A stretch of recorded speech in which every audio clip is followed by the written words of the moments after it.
Pour le collectif Micro Machine, la musique est un spectacle et une fête. Métis par essence, leur mix s'appuie sur des instruments live et des vidéos diffusées sur scène. Le tout dans une atmosphère très décontractée. Eh bien, en fait, on se connaissait, donc au départ c'était un projet à 2 personnes, on se connaissait d'un autre groupe. Et puis on nous a contactés en tant qu'individu, individu délirant pour une soirée spéciale et créer un spectacle à ce moment-là.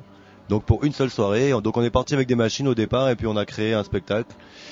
Et le spectacle a bien fonctionné, ce qui fait qu'on nous a recontactés très vite pour rejouer très vite dans le mois d'après. Donc on a décidé de partir dans nos aventures professionnelles et de créer un groupe qui s'appelle Micro Machine. Voilà. Dès 2003 je crois. En fait, on a écrit tout un univers un peu bizarroïde avec des personnages. Moi je suis Dark Fader, Samuel il fait Auto Reverse. Nous sommes 2 chevaliers de la table de mixage, on vient redonner le tempo perdu aux terriens. Il y a, sur une vidéo dont Rochelle est le créateur, nous apparaissons dans un monde interstellaire et à la fois musical. Et donc nous sommes 2 personnages complètement délirants et nous étions en interaction avec le public pour essayer de leur redonner le tempo perdu qu'ils ont perdu malheureusement au bénéfice de la variété. Nous combattons la variété. Voilà. Pour le visuel, c'est déjà essayer d'amener autre chose sur scène, c'est-à-dire autre chose que simplement de la musique et 2-3 lumières, vraiment pour créer un univers, une sorte de cohérence scénique qui donne vraiment quelque chose d'original, quoi. Donc maintenant en plus ça se développe beaucoup, le visuel avec le VJing. Moi dans le visuel j'ai commencé à faire du VJing dans les soirées free party, la techno. Donc ça m'a plu, j'ai continué à travailler là-dedans. Et me voilà avec Micro Machine et leurs multiples influences qui vont du disco, du funk jusqu'à la hard tech. Je laisse la parole à Yvan. Alors les influences, c'est bon, évidemment, c'est Brahms, c'est Mozart. En fait, au niveau électronique, on est très influencé par tout ce qui est dansable et tout à fait populaire, ce que tout le monde a entendu dans les années 90 ou 2000. On aime bien Prodigy, on aime bien ces choses-là qui sont très rock à la fois. Moi j'ai un passé de hard rocker, donc on a fait un petit clin d'œil à Black Sabbath à un moment qui fait bien danser les gens parce qu'on l'a remixé en drum and bass. Il y a aussi un clin d'œil à Michael Jackson qui est quand même le roi de la pop, même si on supporte pas du tout le personnage en lui-même, on aime beaucoup le gros son qu'il a produit dans les années 80. Et puis on est influencé, moi je suis guitariste et batteur, donc j'aime bien tout ce qui est rythmique, drum and bass, progressive et ça, mais saxophoniste, et il aime bien aussi tout ce qui est funk et tout ce qui est disco, voilà, tout en restant bien punk aussi. On essaye de faire un véritable panorama de tous les styles électroniques et variés, sans vouloir briser quoi que ce soit, plutôt créer des maillons en fait entre les différents styles, mais c'est avant tout un voyage dans ces styles-là.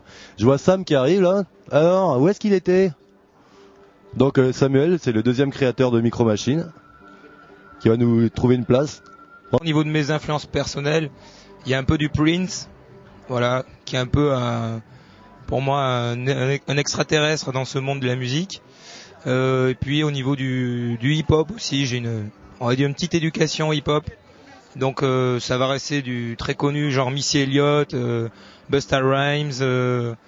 Et puis après il y a tout ce qui est funk avec les Earth, Wind and Fire, etc. Tous les trucs qui envoient du gros quoi. Et puis voilà. Au niveau de mes influences personnelles, on peut dire qu'ils peuvent ressortir dans la musique de Micro Machine, ce serait ça. À l'échelle du groupe même, en tant que groupe qui doit se vendre et communiquer, c'est très important d'avoir un site internet parce que les gens maintenant sont souvent assis sur des chaises devant un écran et ils aiment en double-cliquant avoir accès à tout. Et la musique ne peut plus suffire comme seul support de communication. Les gens cherchent à voir des images, ils sont un peu avides de communication de manière générale. Même quand on parle de groupe, ils veulent en avoir plus, ils veulent des images, Donc nous on est parti sur cette démarche-là au départ, d'être un groupe complètement interactif, son, image, lumière. On ne trouve pas que le support musical strict soit le seul qu'on essaye de développer au sein de ce projet. On trouve que c'est pour ça qu'on travaille aussi avec un très bon VJ, parce qu'on pense qu'il y a une réelle place aux images maintenant dans le spectacle et la musique de manière générale. Voilà. On a eu 3 très heureux tests. On a participé à une espèce de petit concours qui nous a permis de jouer pour des publics collégiens, exclusivement collégiens, dans des salles dans la région où on habite en Rhône-Alpes.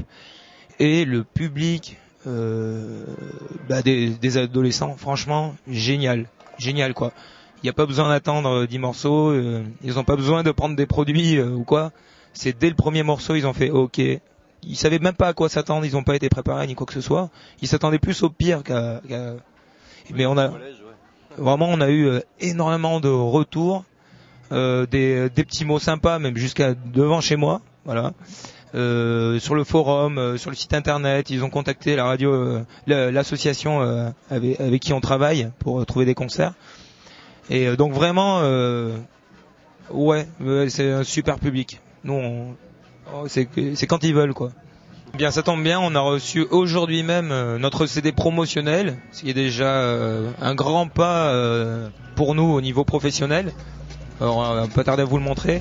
Et on a déjà actuellement enregistré, le voici, un album 10 titres qui est enregistré, mixé, il est prêt à être dupliqué. Et donc nous cherchons quelqu'un pour produire ce CD, des projets artistiques avec des collaborations. On a eu des propositions avec 2 danseuses de comment on appelle ça, de breakdance. Voilà, donc deux tueuses. On pourrait peut-être faire une collaboration, leur offrir du son pour leur spectacle, parce qu'elles mixent elles-mêmes les CD qu'elles trouvent toutes seules, quoi. Mais elles n'ont pas leur propre musique, et en échange, nous, on pourrait peut-être faire une mini tournée avec elles. Voilà, ça c'est une idée, mais parmi plein d'autres, il y en a tout le temps.